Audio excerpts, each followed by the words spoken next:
Hello everyone, আরও একটি নতুন মিনি ব্লগে তোমাদেরকে জানাই অনেক অনেক ওয়েলকাম। তো এখন রেডি হয়েছি, বুঝতেই পারছো কোথায় যাব। হ্যাঁ, যাব দোকানে, সেই জন্যই এখন রেডি হয়ে নিয়েছি। আর দোকানে বসে থেকে থেকে এখন আমার খিদে পেয়ে গেছে, তার জন্য টেস্ট অ্যান্ড বাইটে চলে এসেছি। এখানে দেখছিলাম কি অর্ডার দেওয়া যায়। লাস্ট পর্যন্ত স্প্রিং রোল অর্ডার দিলাম।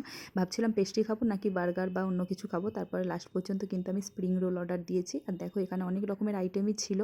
আর সুগার অ্যান্ড স্পাইসের পাশেই টেস্ট অ্যান্ড বাইট, আমার টেস্ট অ্যান্ড বাইটটাই বেশি ভালো লাগে সুগার অ্যান্ড স্পাইসের থেকে। তো এখানে ঘুরে ঘুরে দেখছিলাম আর আমি অর্ডারটা দিয়ে দিয়েছি। তো যতক্ষণে হয় তোমাদেরকে একটু ঘুরিয়ে দেখাচ্ছিলাম। আর এখানে কেকের আইটেমটা আজকে একটু কমই ছিল, আর এই হার্ট শেপ কেকটা তো আমার ভীষণই ভালো লেগেছে। খাওয়া দাওয়া করে দোকানে দেখা করে এখন চলে এসেছি বাড়িতে। আর ভীষণই গরম পড়েছে, মানে এতটা গরম কি বলবো। তোমাদের বাড়িতে এসে একটু খাওয়া দাওয়া করেছিলাম, তারপরে দেখা এখন 12টা বাজে। তোমার দাদাভাই আবার কত রকমের খাবার নিয়ে এসেছে আমার জন্য।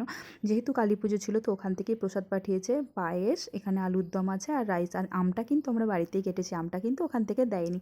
তো এখন এই সমস্ত খাবার আমরা দুজনে মিলে খেয়ে নেবো। নেক্সট ভিডিওর জন্য চ্যানেলটি সাবস্ক্রাইব করে দাও।